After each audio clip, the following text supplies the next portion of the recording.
What's good, everyone? Welcome back to another video. If you don't know who I am at this point, excuse me, that means that you knew. I'm Mark. What's good? Go and check out my other videos, of course. Don't get me wrong, but keep watching this one. So, I'm sure y'all read the title. I'm sure a lot of thugs read the title and probably just, lost it. All right? They just probably just, they just shitting everywhere on themselves right now. But we're not going to get into that because today's video is a gun review. Now, what gun, you may be asking? Well, you read the title, my friend. Kimber Stainless Steel 2, 1911, chambered in 45 ACP, of course. As you can see, we are clear. You can see my eyeball through there. We are clear. All right, so let me just go ahead and clear the air on a couple of things. All right, let's get this completely out the way. Do I hate 1911s? No, I hate FUDs, is what I hate. The 1911, especially for the time it was made, was an amazing gun. Amazing. Don't get me wrong, by any standard, amazing gun. All right. However, it is just not the most optimal, especially by today's standards. I mean, no, it probably was the most optimal back then, but by today's standards, it is definitely not. Nowhere near. I'm gonna spend the first little bit of this video just, giving y'all a quick look through on this thing. Drop mags, y'all can see, and as I mentioned before, 45 ACP. As y'all like to call it, God's caliber. Y'all just think that 45 will fucking kill anything. I don't get it. But, all right. So, of course, as standard with 1911s, they are single action. It is a single action. And this is actually something I found out not too long ago because I'm not much of a 1911 guy. I've always liked how they look because look at this.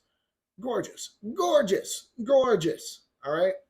However, I didn't know, and this makes more sense once I realized it, right? I didn't realize that, you could only engage the manual safety, right? Here, look, I'm disengage, engage, put the hammer back. And that makes perfect sense now that I'm thinking about it, because as I mentioned before, this is a single action pistol, which means what the trigger does, because I actually haven't gone over this on my channel yet, so I'll go over this real quick for y'all. What a single action pistol or a single action revolver, whatever, right? Depending on what you have, what pulling the trigger does is it has one singular action. Ready? Dropping that hammer. That's all it does. That is all it does.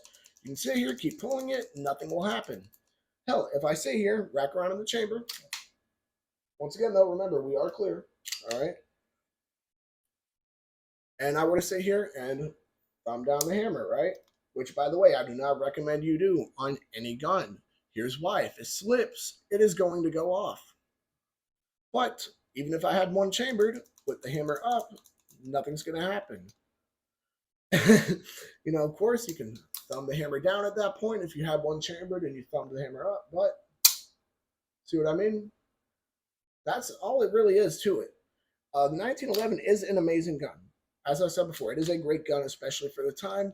And a lot of people who love 1911s and try justifying it as the best gun ever, use one simple phrase: 2 world wars. Yes, the 1911 was the United States service pistol for World War I and World War II. Hell, another one they don't even mention is that it was also the United States service pistol for Vietnam War. But we're not going to get into that. All right, we're not going to get into that. The 1911 is a great gun. It is. Don't get me wrong. All right? Don't get me wrong. Just because I like Glocks, I like plenty of other fucking platforms, doesn't mean that the 1911 isn't great. Now, one thing I will say, especially in today's standards, what it is very good for is competition shooting. With a trigger this light, because of course it has that nice little 1911 trigger, it's pretty hard to not hit your target unless you just don't know how to aim. You know what I mean? That's the truth. Of course, single stack, 7 rounds. Count them out for y'all. Ready? 1, 2, 3, 4, 5, 6, 7. 7. That is the standard capacity for a 1911. Now, of course, there are other magazines you can get that would hold, for example, 10 rounds, 8 rounds, 9 rounds, things like that. However, this is, 7 is the standard. Now, let's go ahead, and I'm sure y'all have been wondering at this point, why is he not going into the 3 situations? Well, because I wanted to sit here and put some FUDs at ease, because I know they are probably just losing their minds watching me hold and review a 1911. Look, it's not, 1911 ain't a bad platform, especially for its time.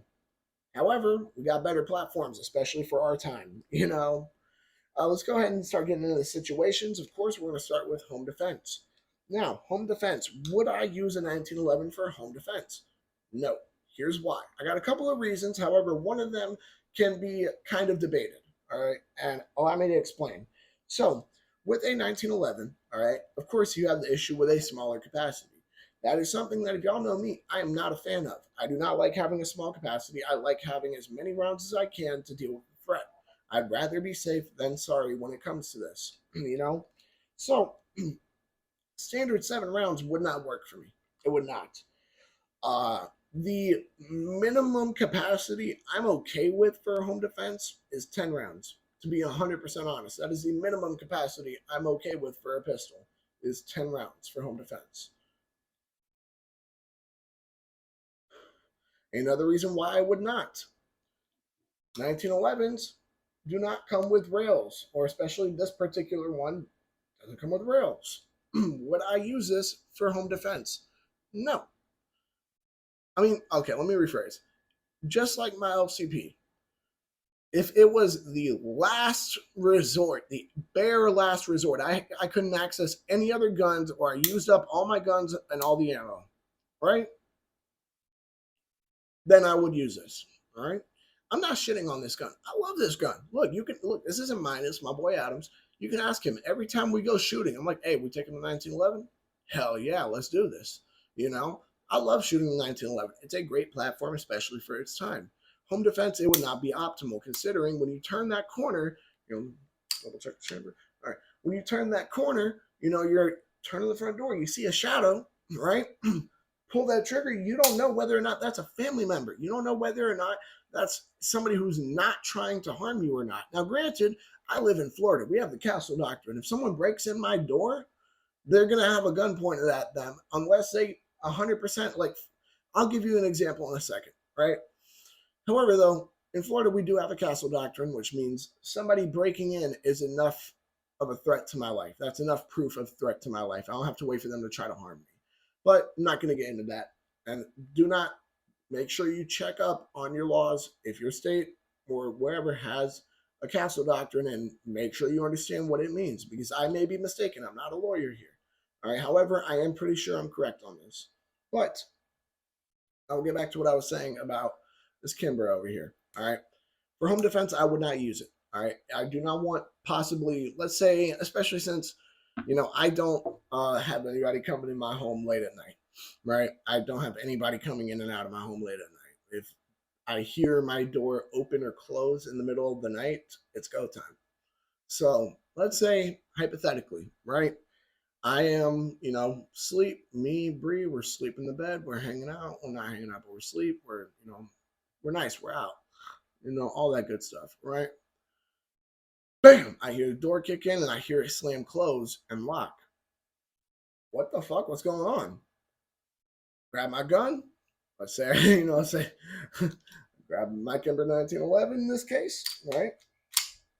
I'd already have one chambered. Let's say I had the 10 round mag in there. Bam! I'm all good, right? Turn that corner and I shoot. Let's say it was Adam. Y'all are big fans of Adam. That's my brother. Let's say it was him. Let's say let's say someone was trying to chase him down. He got into a road rage dispute. Someone's trying to chase him down. He's really not trying to get into a dispute, but they're just following him. I'd like to at least see it's him, so he can be like, no, stop. And then he can explain to me why. I mean, of course, at a distance, because I would be suspect, but you see what I mean? That's not something that I'd rather not shoot my best friend or brother because, I didn't know that was them. Now, granted, I would still yell at them for kicking in my damn door or some shit, but If they're truly in danger and this is the first place they could get to, I'm going to protect them. That's my family. You know what I mean? That's fine. You guys get what I'm saying? But I wouldn't know without a light. I would not know without a light. I would turn the corner, see a shadow, shoot. That's it. And that would suck. That would suck fucking ass. That is just the truth of the matter. So let's move on from home defense. All right. Let's go to concealed carry. I'm sure y'all already know where this is going. That's why I'm going to sit here and try to make it a bit quicker. I would not use this gun for a concealed carry. All right. This is a great gun. Do not get me wrong. I just would not use this gun for concealed carry. Here's why. You guys see what material this is, right? This is steel. All right. Just a little bit of wood here. And with a 7-round capacity, that is not a fucking fair trade or weight. Like, that's not fair at all. I'm trading a normal capacity for what? More weight? Fuck that. That's the worst deal in history. That's the worst trade deal in history. The worst ever. But, so, it just would not be optimal for a concealed carry situation. It would not. It is a full-size gun that only holds, or that the standard capacity is 7 rounds on. Now, granted, 45 is a pretty good round. However, y'all got to remember, it is a pistol round. It's not very often pistol rounds stop somebody with 1 bullet, but whatever. We won't get into that. For the weight and the capacity being what it is, I would not feel comfortable with it as a concealed carry weapon, especially since a lot of people would only use that as their concealed carry weapon. That'd be like, they wouldn't only use an, this is their concealed carry, but I mean, this is the only gun they would use for concealed carrying purposes. They wouldn't pick something else. You know what I mean? For an SHTF situation, all right, we're going to move on from concealed carry as I've made my 2 points clear. The capacity and the weight is just not where it needs to be optimal concealed carry gun.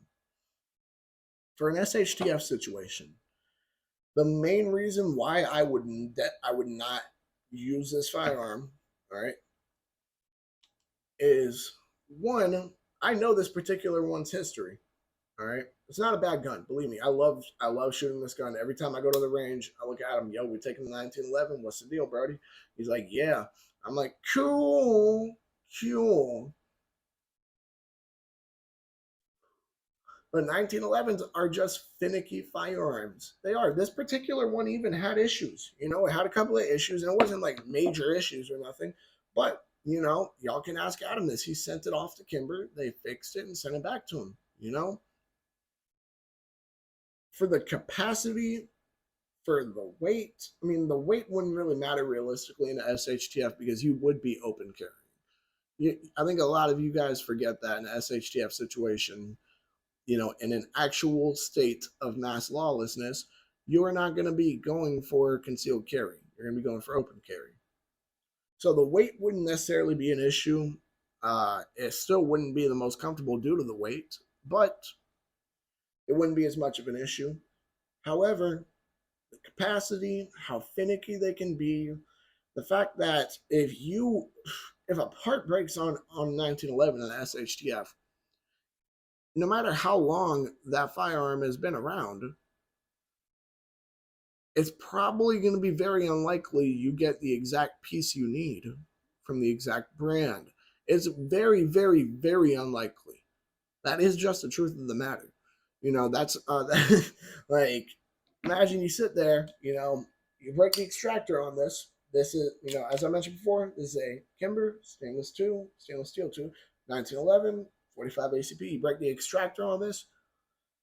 I mean, I'm not too sure myself because, once again, I'm not a 1911 guy, but I'm pretty damn sure you're not going to be able to take another 1911 that isn't the exact same brand and modeling and be able to throw that extractor on there. You know what I mean? That is just the truth of the matter. They are great guns. They are amazing guns. There's no doubt about that. For an SHTF, I wouldn't recommend it. If it's the only gun you have, it's an SHTF. You're going to need a gun. But if you have choices, which right now you have the chance to have a good choice and pick something else for an SHTF pistol, that is the truth. Let me do a quick overview with you guys real fast. Just quick rundown one more time. Home defense, no. Why? The capacity, however, that part is technically debatable because you can get a 10 round mag, and I guess that wouldn't be the worst. But there are no rails for a light. Concealed carry, the capacity, even at 10 rounds, I still wouldn't feel comfortable. And the weight of them is not a fair trade-off. For example, let's say even a Glock 23 weighs less, has more capacity, but I would definitely not use this as a concealed carry gun. SHTF, no. Partly the capacity. The capacity isn't my biggest worry in this one because it's SHTF situation. Any capacity is better than none, unless it's a P320, of course. But long story short is no. Once again, capacity wouldn't be the issue, but if a part breaks, you are very unlikely to get the part you need to fix it.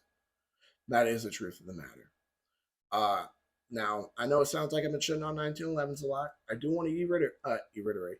I want to, basically just go over this one more time with y'all. 1911s, beautiful. They are pieces of art. There's no doubt about that. Look at this gun. Tell me it is just absolutely not beautiful. Tell me. I'll wait for it. I'll wait for one of y'all to comment that because you know it'll be a damn lie. They're gorgeous. They are amazing guns for the time they were made. They are still great guns for shooting. I just wouldn't use it for a defense firearm. That is the truth of the matter. However, you cannot sit here and say that it is not fun to just look at a 1911. It's not fun to sit there and play with a line. It's not fun to shoot one. You'd be lying. You would be lying to yourself, I'm being as honest as I can be and being as generous as I can be too, And first off, I do want to point this out. Shout out to Adam. You already know the deal, bro. Thank you.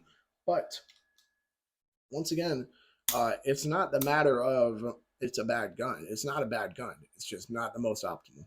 It's not, Once again, if y'all have, if y'all have anything that you might want to say, go ahead and comment it below. Y'all have any thoughts on whether I'm right or wrong about 1911s, even though, I'm pretty fucking, you're not going to change my mind. I'm sorry. I'm pretty stuck in my ways about how I feel about things. Y'all aren't going to change my mind by commenting things. I hate to break it to you. That's just the truth. But, all right, something I haven't said yet in this video. Make sure to like, comment, subscribe, share, hit that bell. When you hit that bell, hit all. When you hit all, say, you know what? Even if I don't like 1911s, I'm still going to go check out the podcast channel and Adam's channel, Centerfire Podcast, Gun Nut TV. Shout out to you for letting me use your 1911, bro. I appreciate you, dog. All right, go ahead and, of course, check out both the Adam's personal channel and the podcast channel. Check them both out. I'm going to tag both the channels in the description below. Other than that, y'all stay legal, stay safe, stay dangerous, and have a good one. Peace.